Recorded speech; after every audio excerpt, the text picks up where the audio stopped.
It had been 3 weeks since the wedding that never happened. Lena tried everything to erase that day. She moved out, changed her number, deleted every photo, and told herself to forget. But peace didn't come, because somehow, someone had found her again. Every night, a new message would appear. Miss me? The veil was never yours. She ignored them at first, until the words started to sound like things only one person could have known. Her ex, Daniel. One rainy night, she finally gave in. She called Daniel, the only person she thought she could still trust. But when he showed up at her door, something felt wrong. He looked calm, almost prepared. And before she could even explain, he said something that froze her in place. When she asked how he knew about the messages, he simply said, "Because I sent them." His voice was steady, too steady for someone who should have been shocked. She stared at him, heart pounding, too confused to speak. Daniel said he never meant to scare her. He claimed he sent those messages to protect her, to make her pay attention again. Then he whispered something that made Lena's stomach turn. "They arrested the wrong woman," he said. The Amma they caught wasn't Amma. For a second, she thought she misheard him, but he looked her right in the face, and she knew he wasn't lying. Lena's mind flashed back to that night. The police had dragged the woman away, silent, covered in a torn wedding veil. No one ever saw her face clearly. She never said a word, except one haunting line. "I loved him too." And just like that, the case was closed. But Lena remembered now. The police never did a DNA test. What if that wasn't Amma at all?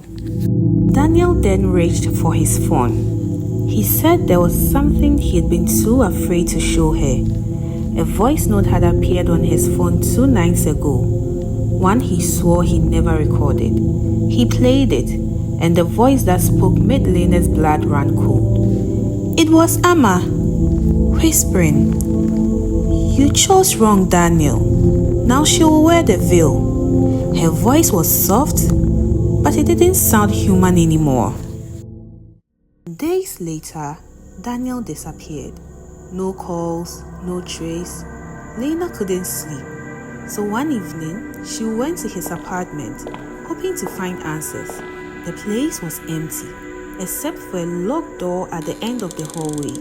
When she broke it open, she dropped her phone. The walls were covered in photos, their photos, except every single one of them had been changed. Her face had been cut out, and Amma's face had been glued over every single one. Lena called Inspector Dapa immediately. By the next morning, the police had arrived and stormed Daniel's apartment, but he was gone. The only thing they found was a computer still recording. The screen was black, but the audio was still running, and in the background, a faint female voice was singing a wedding song. Later that night, the police retrieved CCTV footage from the outskirts of town.